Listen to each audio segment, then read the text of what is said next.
भगवान ये ऐसे ही करते रहेगा तो कैसे चलेगा। वो तो ऐसे ही करेगा ही। एक काम करता हूँ, मैं लाइट निकला हूँ क्या देखता पहले हेलो हेलो हेलो, वेलकम बच्चों। तो पिछले लेक्चर में जो एसएसटी है उसका मैंने आपको सिलेबस समझाया था बहुत अच्छे से। और पहला चैप्टर हमने स्टार्ट भी किया था, अंडरस्टैंडिंग सोशल साइंस। बड़ा ही बेसिक चैप्टर है, बेसिक चैप्टर है। आपको सोशल साइंस क्या है ये समझाने के लिए ये चैप्टर दिया गया है। तो वैसे ही पिछले चैप्टर थोड़ा सा रिवीजन कर लेते हैं। तो इसमें आपको सबसे पहले तो दिया गया था कि मीनिंग ऑफ सोशल साइंस क्या है, सोशल साइंस पढ़ना जरूरी क्यों है, सोशल साइंस कैसे हमें सोसाइटी में एक ऑर्गेनाइज्ड और सिस्टमैटिक वे में रहने के लिए हेल्प करती है ना। कैसे सोशल रहना, मतलब अगर सोसाइटी है तो ऑब्वियसली अलग अलग लोगों के साथ किस तरीके से रहना, और कैसे ग्रुप फॉर्म होते हैं, क्या रूल्स रेगुलेशन कैसे बनते हैं, इंस्टीट्यूशंस एंड ऑल, इसके बारे में हमने देखा था। फिर हमने देखा था पीपल एंड देयर रिलेशनशिप में कि पीपल जो होते हैं, जो लोग होते हैं, वो एक दूसरे से रोज की जिंदगी में एक दूसरे से उनका जो है इंटरेक्शन होते रहता है।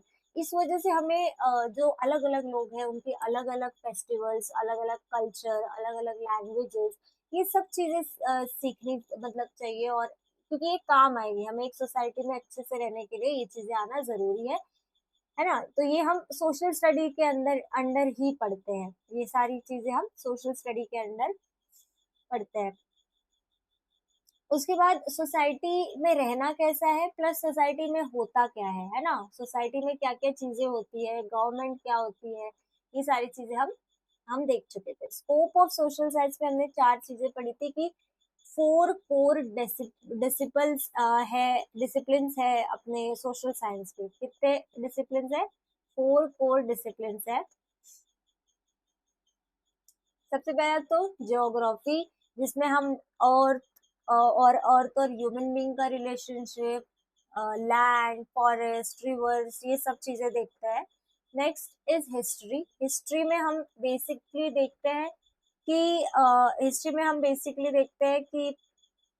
हम जो भी पिछले पास्ट चीजें हैं, मिडिवल हिस्ट्री ले लो, मॉडर्न हिस्ट्री ले लो, या एंशियंट हिस्ट्री ले लो, ये सारी चीजें हम देखते हैं।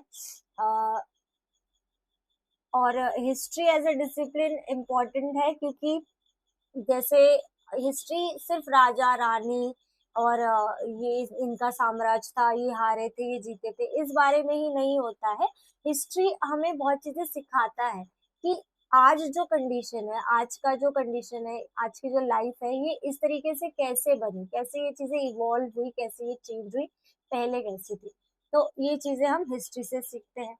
फिर हमने पॉलिटिकल साइंस में भी देखा था कि laws, regulation, government, Indian citizens के राइट्स, उनकी राइट्स के साथ साथ उनकी ड्यूटीज, ये सारी चीजें हमने डेमोक्रेसी के बारे में भी देखा था। इकोनॉमिक्स एज अ डिसिप्लिन भी उतना ही इम्पोर्टेंट है। तो ये चारों डिसिप्लिन आपको एक्सप्लेन करते आने चाहिए, जो कि बहुत इजी है। इकोनॉमिक्स हम एवरीडे लाइफ में यूज करते हैं। अगर आपकी मम्मी कुछ सब्जी लेने भी जा रही हो, वहां पे भी इकोनॉमिक का काम आता है, क्योंकि वहां पे भी आपको चॉइस बनानी है। अगर एक दुकान में आपको लग रहा है कि बहुत महंगा है, तो मम्मी आपकी दूसरी दुकान में जाती है। तो ये चीजें, ये मैनेजिंग रिसोर्सेज और मेकिंग चॉइसेस, ये भी इकोनॉमिक्स के अंडर आता है ना। क्योंकि रिसोर्सेज तो लिमिटेड है ना, और नीड तो बहुत है।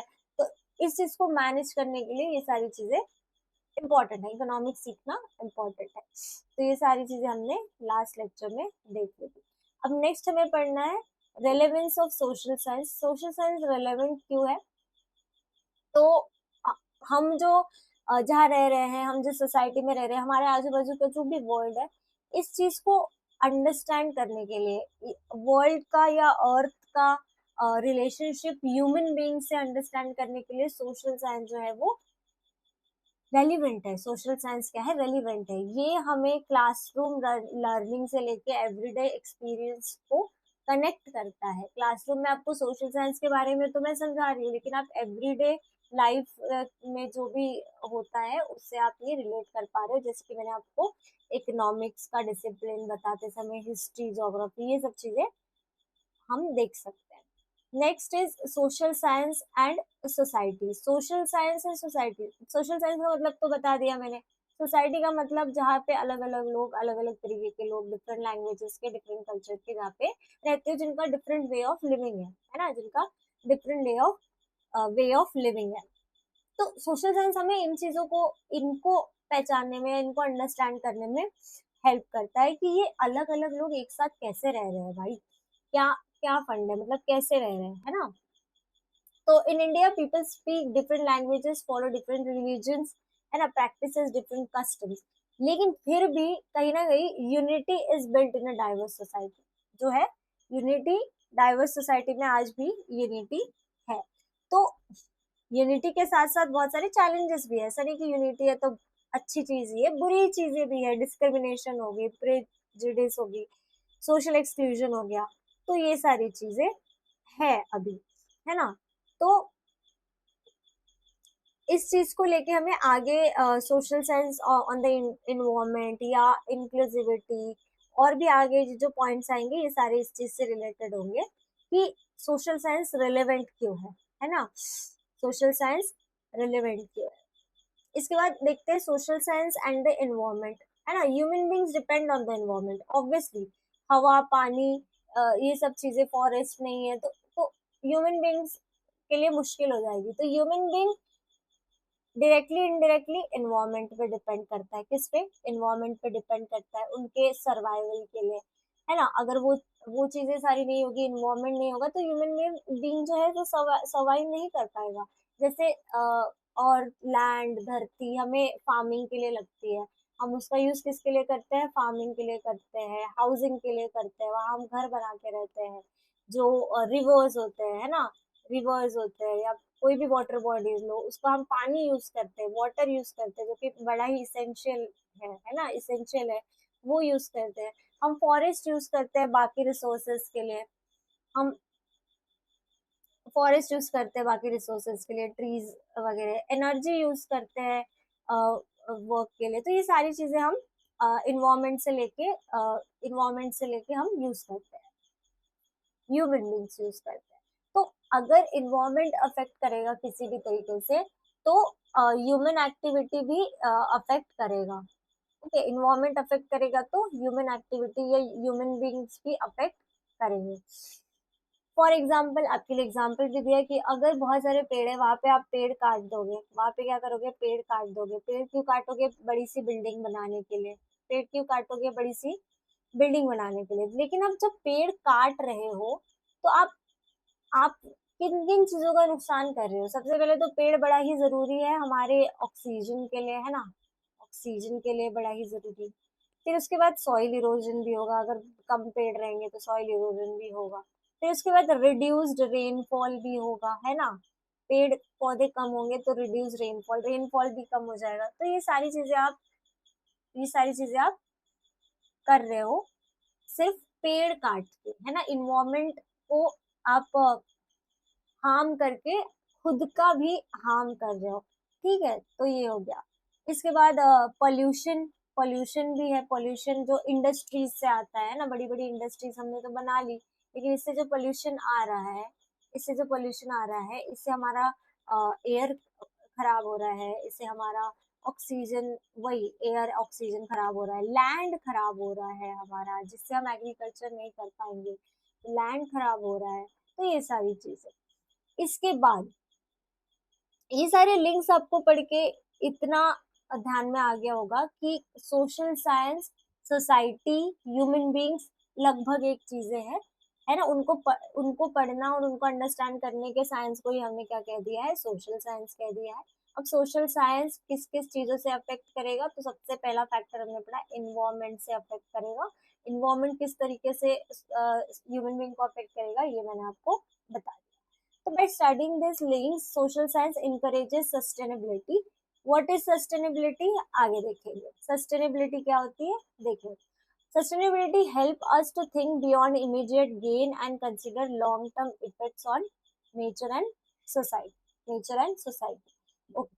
Social science and economy. अब हम दूसरा फैक्टर देख रहे हैं, इकोनॉमी। अभी हमने इन्वायरमेंट देख लिया कि सोशल साइंस और इन्वायरमेंट अभी हम social science and the economy देखेंगे।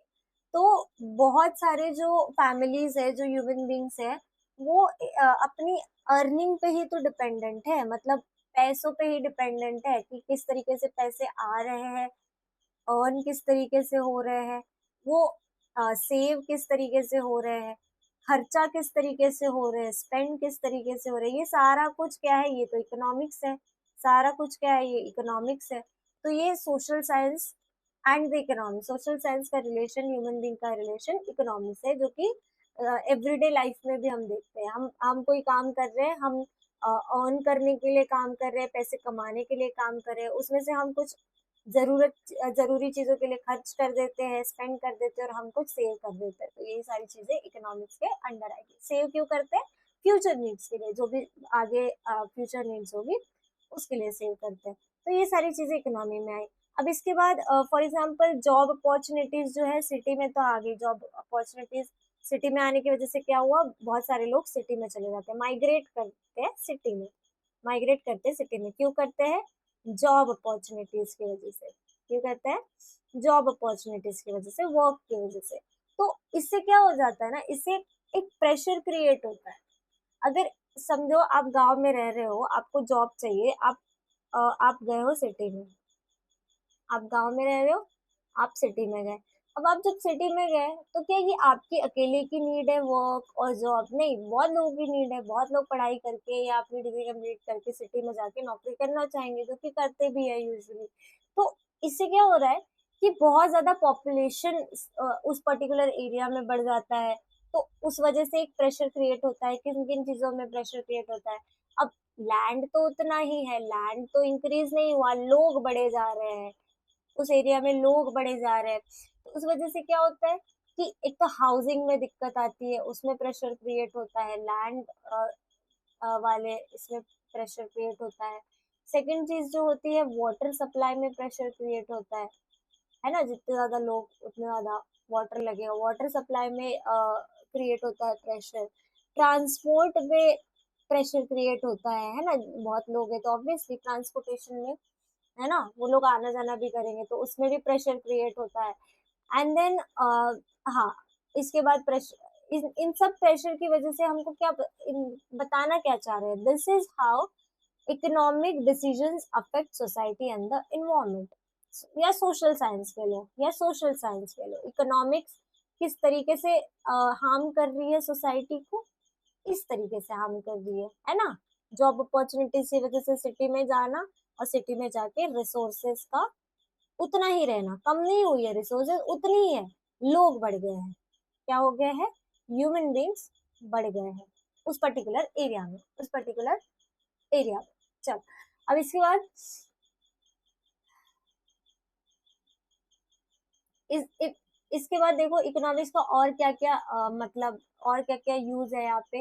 तो इकोनॉमिक्स का यूज हम उस पर्टिकुलर एरिया में डेवलपमेंट लाने के लिए, प्लस बेटर एजुकेशन देने के लिए, हेल्थ फैसिलिटी बेटर करने के लिए, सेफ्टी होने के लिए, ये सारी चीजों के लिए हम क्या करते हैं, ये सारी चीजों के लिए हम इकोनॉमिक्स का यूज करते हैं सोसाइटी में, ये सारी चीजें करने के लिए।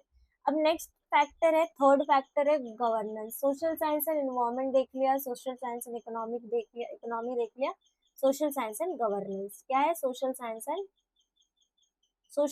And governance.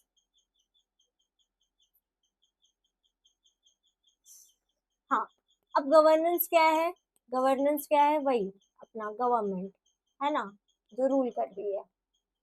ठीक है। अब इसके बाद गवर्नमेंट क्या करती है, बहुत सारे डिसीजंस लेती है वहाँ के सिटीजन्स के लिए, जो सोसाइटी में रहने वाले लोग हैं उनके लिए, है ना। उनके लिए क्या करती है गवर्नमेंट जो है, वो डिसीजंस लेती है। अब वो डिसीजंस लेके किन किन फील्ड्स में डिसीजंस लेती है, बहुत सारे हैं, मतलब सारे सारे डिसीजंस में, जैसे स्कूल को इन्फ्लुएंस करने वाले डिसीजेस डिसीजंस डिसीजंस, हॉस्पिटल को इन्फ्लुएंस करने वाले, ट्रांसपोर्ट को, रोड को, लॉ एंड ऑर्डर को। तो ये सारी चीजें जो है, ये सारे डिसीजंस कौन लेता है? गवर्नमेंट लेता है, ऑब्वियसली ये सबको पता है। अब सोशल साइंस से इसका क्या मतलब है गवर्नमेंट का?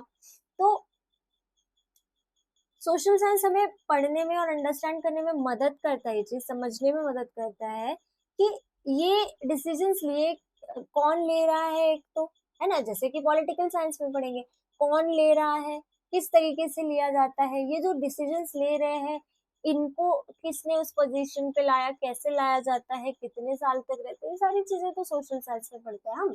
तो social science help to understand how these decisions are taken and how citizens can engage with them. How citizens can engage with them.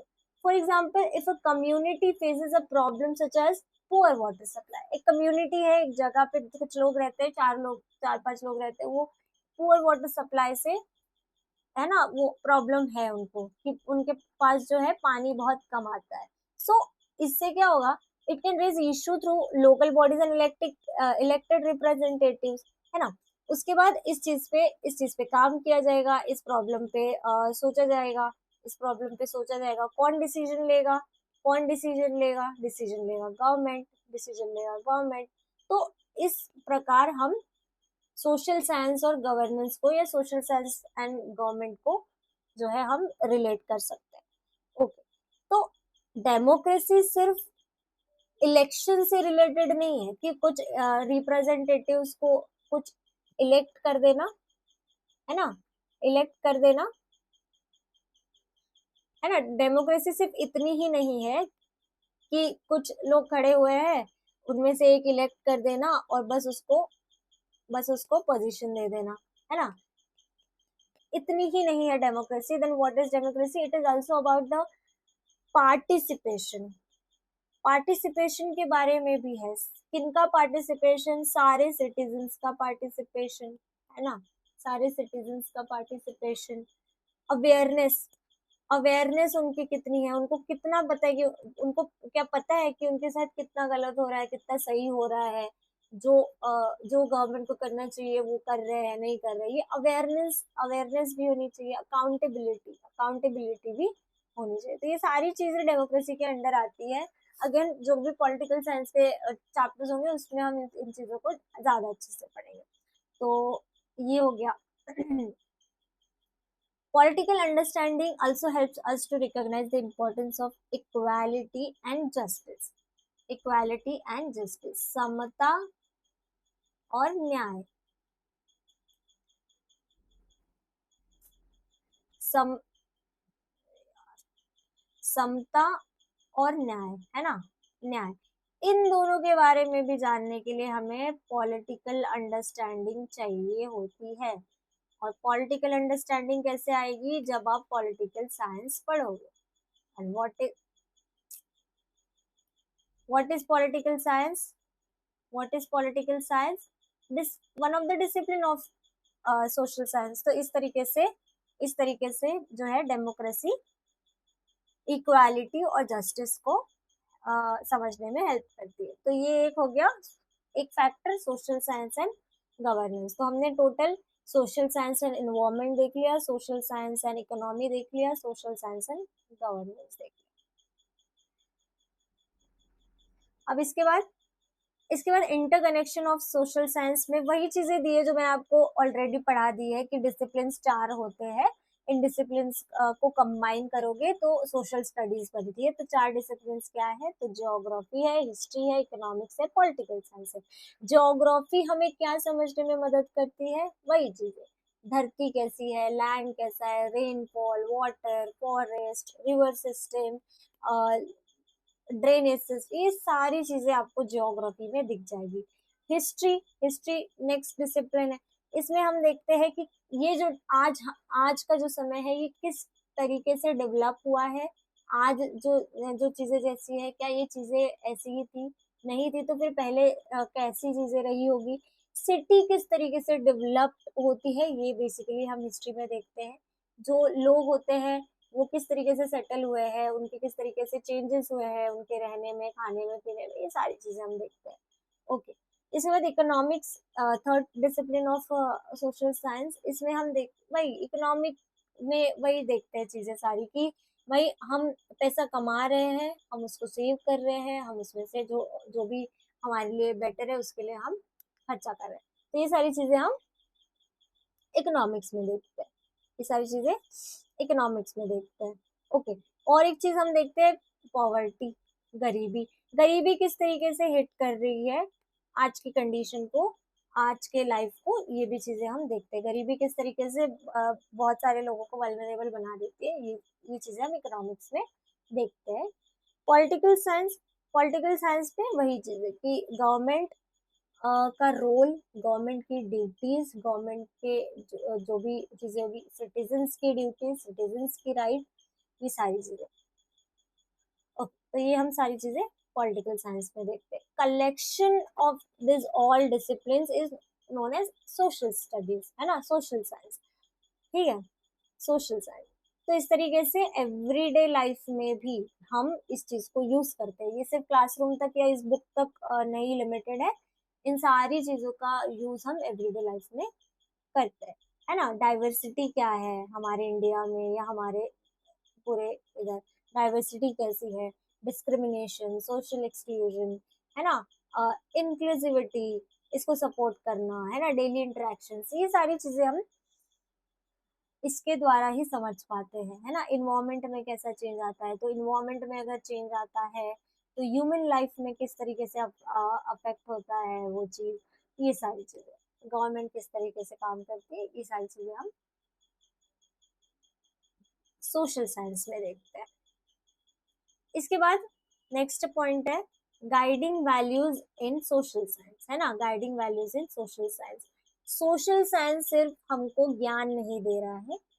अगर मैं 2-4 पेज पढ़ के सिर्फ समझ लूं कि ये सोशल साइंस है, इस तरीके से हम चीजें समझते हैं, तो इस ये नहीं है। सोशल साइंस हमें और एक चीज समझाता है, वो हमें वैल्यूज सिखाता है। क्या सिखाता है वो हमें?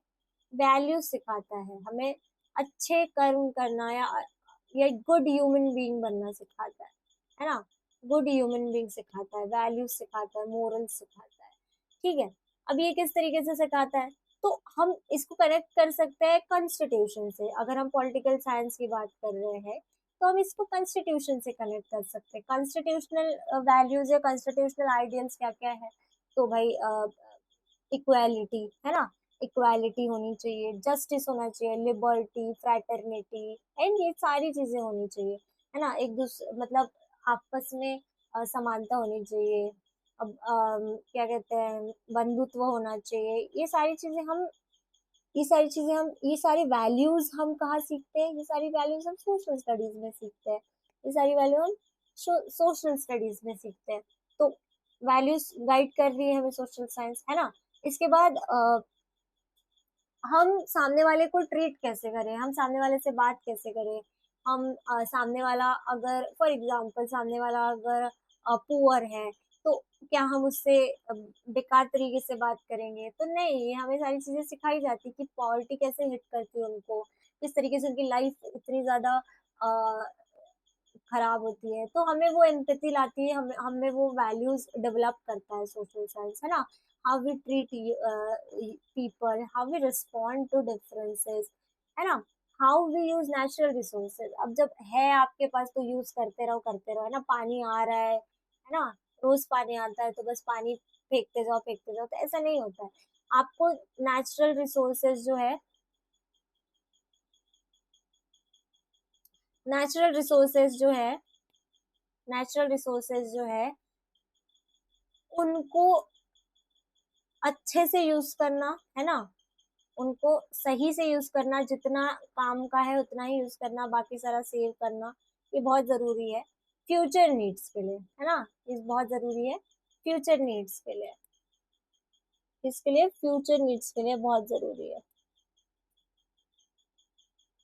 हम्म उसके बाद उसके बाद क्या और क्या गाइड करता है सोशल साइंस हमें, तो बेसिकली जैसे मैंने ऊपर भी कहा था कि अवेयरनेस, ये हमें एक अवेयरनेस लाता है।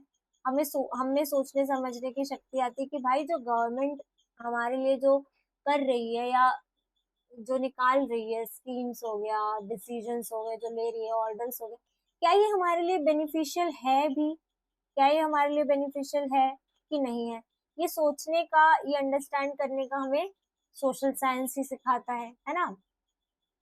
क्या ये बेनिफिशियल है हमारे लिए, सबके लिए? ये सारी चीजें हम सोशल साइंस में सारे वैल्यूज हम सीखते हैं। उसके बाद नेक्स्ट पॉइंट है आपका डाइवर्सिटी। डाइवर्सिटी मतलब भिन्नता, कितने अलग अलग चीजें हैं, है ना। जैसे कहा भी जाता है कि इंडिया जो है एक डाइवर्स नेशन है। क्या है? एक डा इसको क्या हो गया भाई सच में।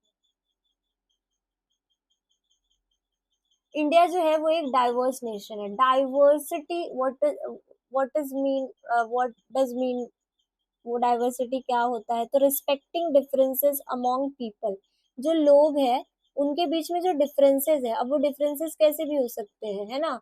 Religion based, culture based, language based, है ना।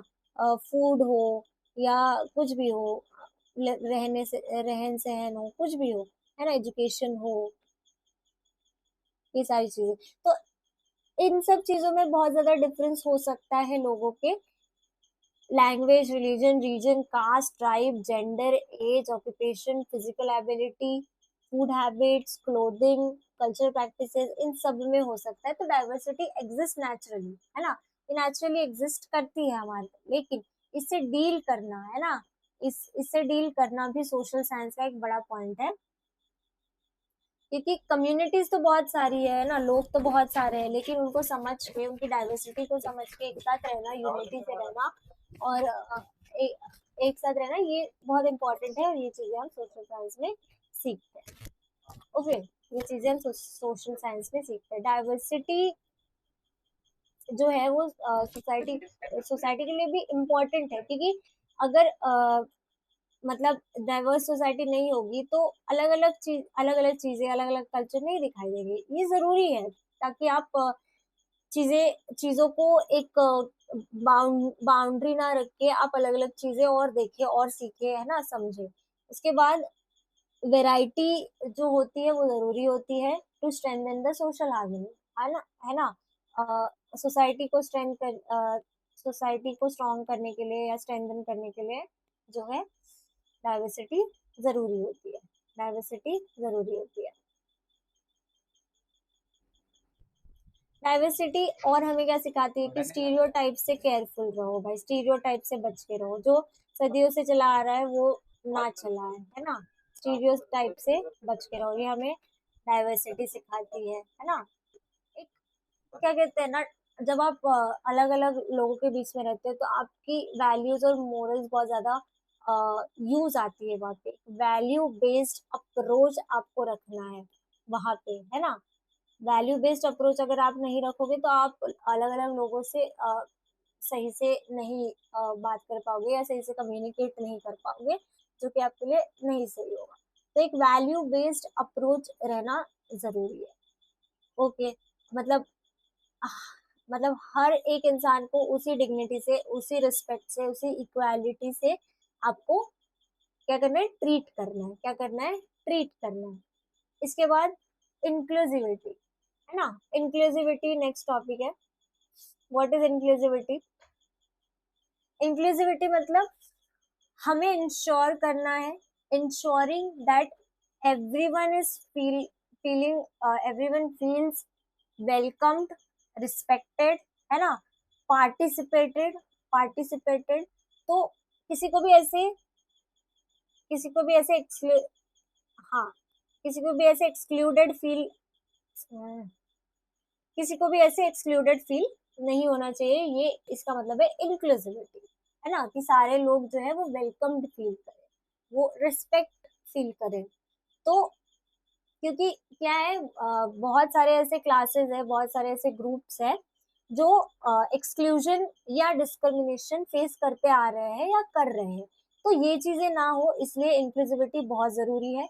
जो भी मतलब जो भी लोग हैं उनको इतना वो समझना चाहिए कि इंश्योर करे कि आगे वाला जो बंदा है वो वेलकम और रिस्पेक्टेड फील करे, वो किसी भी तरीके से एक्सक्लूडेड फील ना करे, डिस्क्रिमिनेटेड फील ना करे।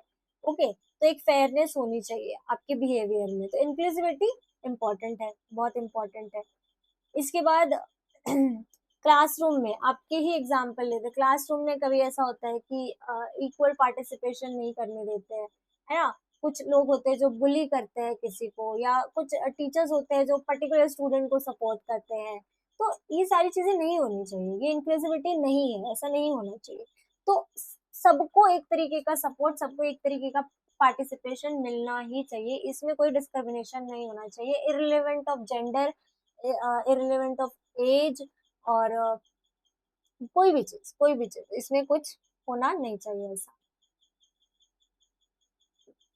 तो इसमें दिया भी है कि पब्लिक फैसिलिटीज जो है वो भी सबके लिए ही होनी चाहिए, यही इंक्लूसिविटी का एक पॉइंट है कि सबको समान हक मिलने चाहिए, कोई भी ऐसा एक्सक्लूडेड फील नहीं करना चाहिए जिसके जिसके कारण ये पब्लिक फैसिलिटीज भी सबको मिलनी चाहिए। सबको एक राइट होना चाहिए कि वो अपना काम कर सके जहाँ पे वो चाहते हैं, बात कर सके, बोल सके, अपने rights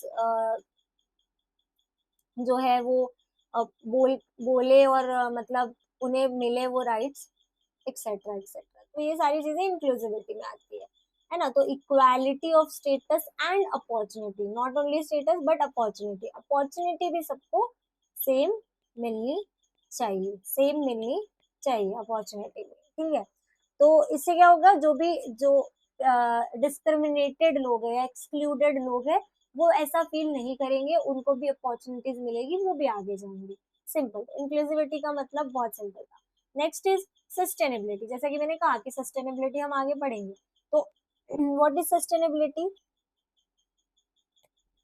what is sustainability? Sustainability is using resources wisely. जैसा मैंने आपको कहा कि आपके पास नेचुरल रिसोर्सेज है, तो आप उसको बस यूज करते जाओ, यूज करते जाओ, ऐसा नहीं है। आपको उसको समझदारी से यूज करना है। जो भी रिसोर्सेज आपके पास है, नेचुरल रिसोर्सेज है, उसको आपको सही से यूज करना है, क्योंकि आपकी फ्यूचर जनरेशन्स भी है और उनके लिए भी ये रिसोर्सेज रहने चाहिए ऑब्वियसली। तो हमें जितना चाहिए, जैसा जितना चाहिए उतना ही आपको यूज करना चाहिए।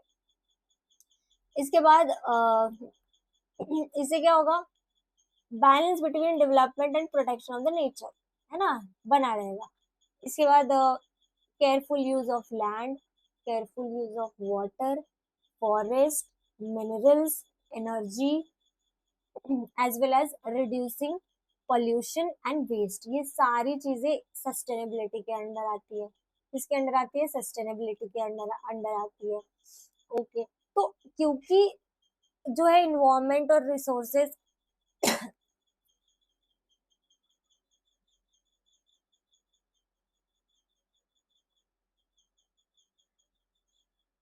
इन्वायरमेंट और रिसोर्सेज जो है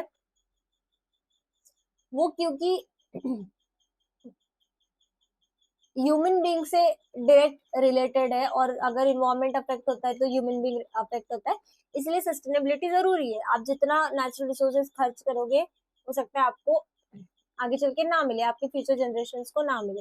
तो ऐसा ना हो, जैसे बताया कि cutting forest and cutting trees जो है सॉइल इरोजन करा सकता है, रेनफॉल कम करा सकता है। अगर रेनफॉल हो तो बहुत, रेनफॉल कम हो तो बहुत चीजें अफेक्ट करती है इससे, ये सारी चीजें। इसके बाद over use of ground water, इससे क्या हो जाएगा, वाटर स्कैरसिटी हो जाएगी, है ना। कम कम पानी रहेगा अपने पास। तो पानी तो यार देखो, नीड, बेसिक नीड है, वो तो रहनी चाहिए, लेकिन अगर आप ज्यादा यूज करोगे, कुछ ऐसा करोगे तो नहीं रहेगा। तो ये सारी चीजें ना हो, इसीलिए सस्टेनेबिलिटी जरूरी है। इसीलिए सस्टेनेबिलिटी जरूरी है। तो इंक्लूसिविटी देख ली हमने, सस्टेनेबिलिटी देख ली, अब एक चीज देखेंगे लास्ट, उसके बाद। हाँ, तो इसके बाद का टॉपिक है इक्विटी, है ना। इक्विटी क्या होती है? Not equality, it is equity. दोनों में डिफरेंस है। दोनों में क्या है? डिफरेंस है। क्या डिफरेंस है? इक्विटी मतलब होता है कि सबको फेयर चांस मिले, सबको फेयर अपॉर्चुनिटी मिले। इक्वालिटी मतलब सबको समान रखा जाए, ये होता है। इक्वालिटी मतलब सबको समान रखा जाए, लेकिन इक्विटी मतलब सबको अपॉर्चुनिटी में क्या मिले? फेयरनेस मिले। अपॉर्चुनिटी दे तो रहे हो, लेकिन उसमें भी कैसी अपॉर्चुनिटी? फेयर अपॉर्चुनिटी दो। ये नहीं कि बस अपॉर्चुनिटी देके खत्म कर दिया, है ना। ऐसा नहीं होना चाहिए। तो हाँ, तो क्या कह रहे हैं, it means fairness in opportunity and outcomes. आप अपॉर्चुनिटी दो लेकिन उसमें भी फेयर अपॉर्चुनिटी दो ताकि सब एक जैसे रहे। It recognize that people do not start from the same position. Obviously अगर एक डॉक्टर का बेटा है तो उसके लिए, अगर एक डॉक्टर का बेटा है तो उसके लिए उसका फ्यूचर लगभग सिक्योर है। क्यों सिक्योर है? क्योंकि फाइनेंशियली सही होगा, उसका फ्यूचर फाइनेंशियली सही होगा, उसको जहाँ एडमिशन लेनी है जैसी लेनी है वो लेगा, है ना, फाइनेंशियली सही रहेगा। मेंटली वो सही रहेगा, ऑब्वियसली खुश रहेगा, मेंटली सही रहेगा।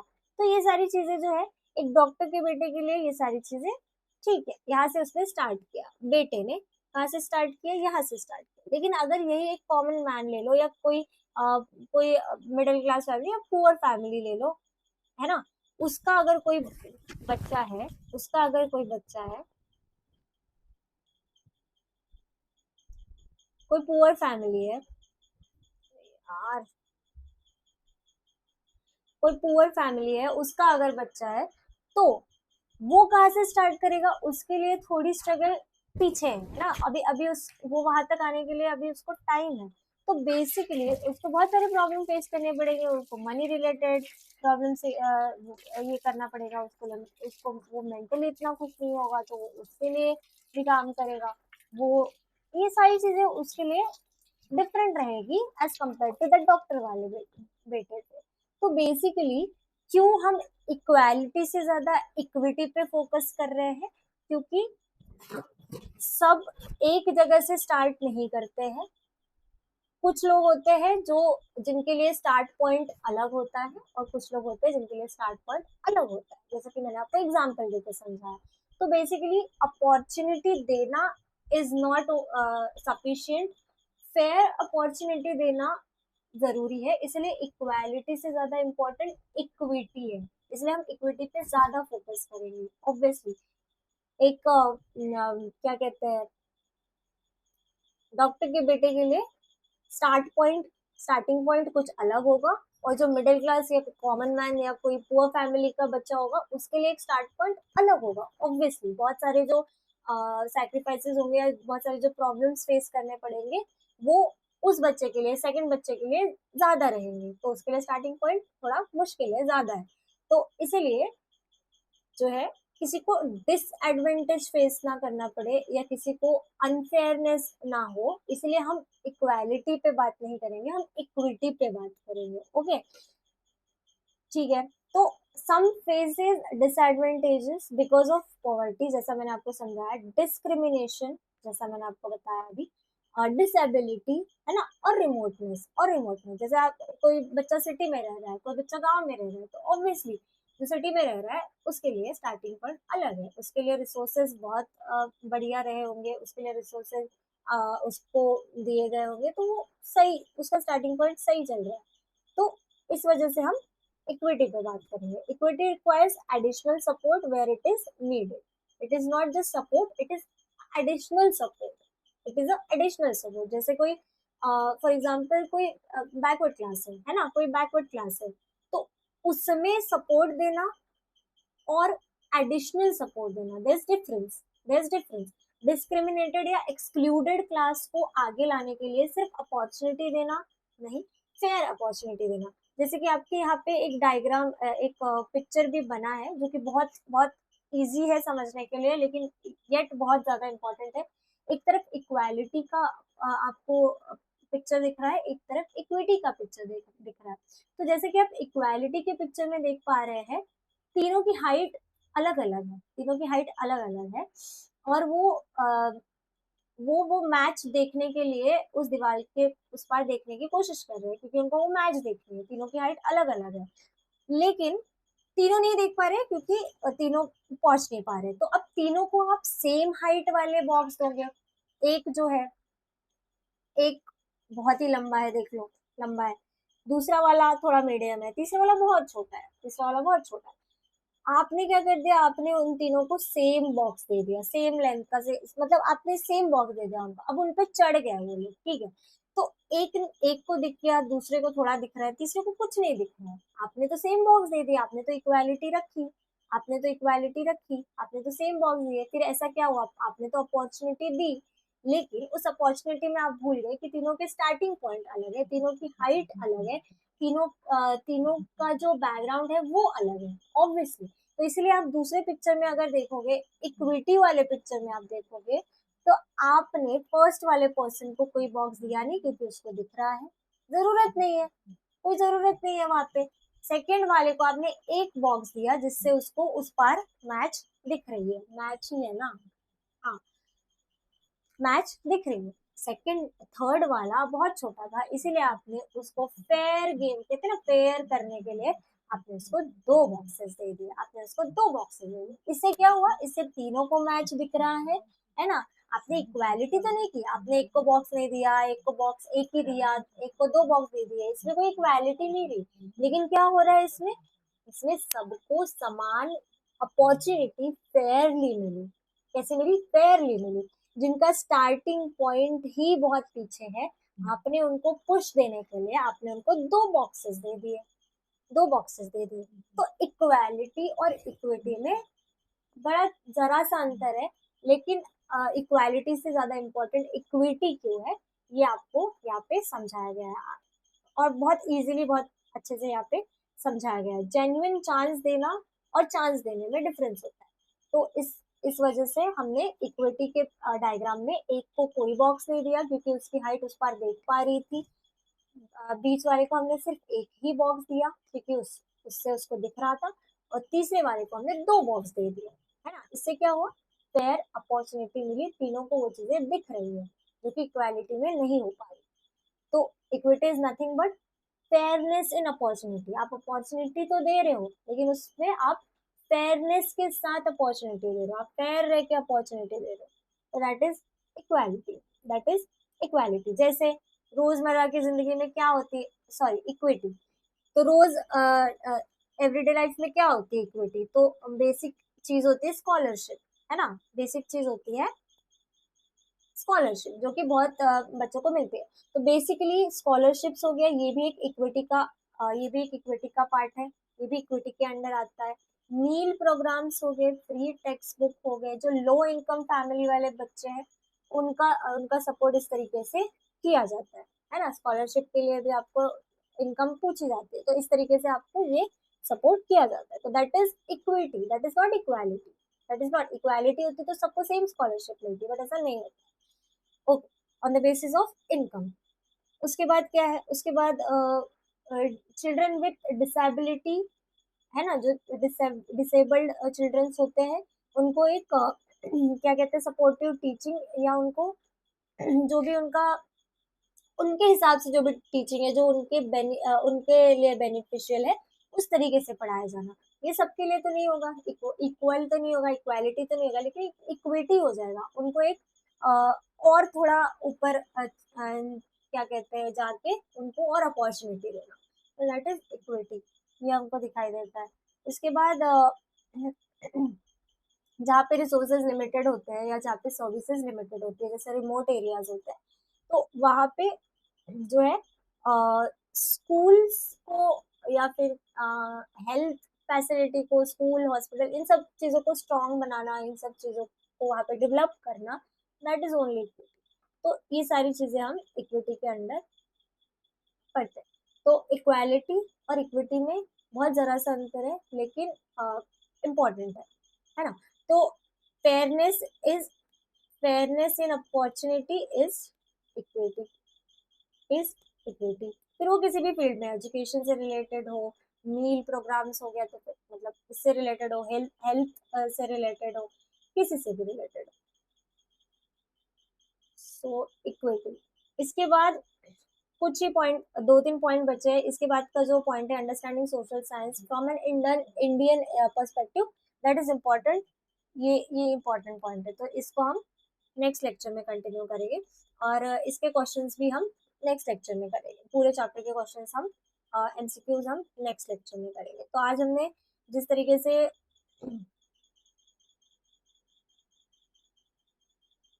हाँ, आज हमने रिलेवेंट सोशल साइंस रिलेवेंट क्यों है, क्यों जरूरी है, क्या मतलब उसका काम है, ये हमने देखा। हमने 4 डिसिप्लिन ऑफ सोशल साइंस को रिवाइज किया। बहुत सिंपल है, अगर लिखने आ भी गया तो बहुत सिंपल है। हिस्ट्री, ज्योग्राफी, पॉलिटिकल साइंस और इकोनॉमिक्स तो हम पढ़ते आ रहे हैं, हमको पता है उसमें बेसिक चीज क्या पढ़ाई जाती है, तो आपको वही लिखनी है। उसके बाद सोशल साइंस और सोसाइटी एक फैक्टर देखा हमने। हमने देखा सोशल साइंस और सोसाइटी एक फैक्टर है। दूसरा फैक्टर हमने देखा सोशल साइंस एंड एनवायरनमेंट कैसे अफेक्ट कर रहा है, सोशल साइंस एंड एनवायरनमेंट। तीसरा फैक्टर हमने देखा सोशल साइंस एंड इकोनॉमी, है ना, कैसे अर्न किया जाता है, कैसे स्पेंड किया जाता है, कैसे अर्न किया जाता है, कैसे स्पेंड किया जाता है, कैसे सेव किया जाता है, ये सारी चीजें। जॉब अपॉर्चुनिटीज से रिमोट एरिया से लोग सिटीज में जाते हैं, उससे क्या प्रॉब्लम्स क्रिएट होती है, प्रेशर क्रिएट होता है, ये सारी चीजें हुई। फोर्थ हमने देखा point social science and governance, जिसमें हमने गवर्नमेंट के बारे में देखा। ठीक है, उसके बाद 4 डिसिप्लिन फिर से दिया है। 4 डिसिप्लिन इतने बार दिए है कि इसी चैप्टर में 3 बार दिया है। तो बेसिकली इम्पोर्टेंट है और बेसिक भी है, पता होना चाहिए। उसके बाद गाइडिंग वैल्यू, सोशल साइंस सिर्फ टेक्स्ट बुक से लिमिटेड नहीं है, तो बेसिकली वो हमें वैल्यूज सिखाती है ना, सारी वैल्यूज मैंने आपको, लिबर्टी, इक्वालिटी, फ्रेटर्निटी, ये सारी चीजें हमें सिखाती है। तो ये चीजें भी मैंने आपको बताई। Diversity, what is diversity, diversity होना क्यों जरूरी है, डाइवर्सिटी से हमें क्या समझ में आता है, कैसे स्टीरियोटाइप से बच के रहना है, ये सारी चीजें आपको बताई गई। नेक्स्ट हमने सस्टेनेबिलिटी भी पढ़ी। जो भी रिसोर्सेज है, ऐसा नहीं कि आपके घर में रोज पानी आ रहा है तो बस आप पानी फेंकते जाओ, that is not the right thing. आपको जो रिसोर्सेज मिल रहे हैं आपको उसको वाइजली यूज करने हैं, आपको उससे समझदारी से यूज करने हैं फ्यूचर जनरेशन की नीड के लिए। ओके, तो इससे क्या होगा, आपका नेचर भी प्रोटेक्टेड रहा, है ना। तो और इसमें एग्जांपल्स भी दिए कि फॉरेस्ट कट होने से क्या होता है, इंडस्ट्रीज से क्या होता है, ग्राउंड वाटर ज्यादा यूज करने से क्या होता है, ये सारी चीजें। उसके बाद हमने लास्ट देखा equity, equality and equity, there's difference, equality और इक्विटी में डिफरेंस है। किस तरीके से अपॉर्चुनिटी सबको सेम देना इज इक्वालिटी, बट उस अपॉर्चुनिटी में भी फेयरनेस रखना इज इक्विटी। और ये क्यों किया जाता है, क्योंकि सबके स्टार्टिंग पॉइंट सेम नहीं होते हैं। जिस तरीके से मैंने आपको एग्जांपल देके भी बताया कि कुछ लोगों के स्टार्टिंग पॉइंट्स अलग होते हैं, कुछ के अलग होते हैं, तो जिनको बहुत ज्यादा नीड है और जो वहां तक पहुंच नहीं पा रहे हैं, उनको एक एक्स्ट्रा पुश देने के लिए जो है हम इक्विटी का यूज करते हैं, इक्विटी का यूज करते हैं, वहां पे हम इक्वालिटी का यूज नहीं करते।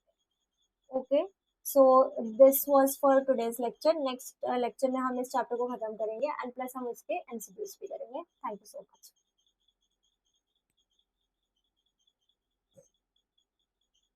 भाई ये पेंसिल कितनी ज्यादा परेशान कर रही है, और ये स्क्रीन कितनी ज्यादा परेशान कर रही है।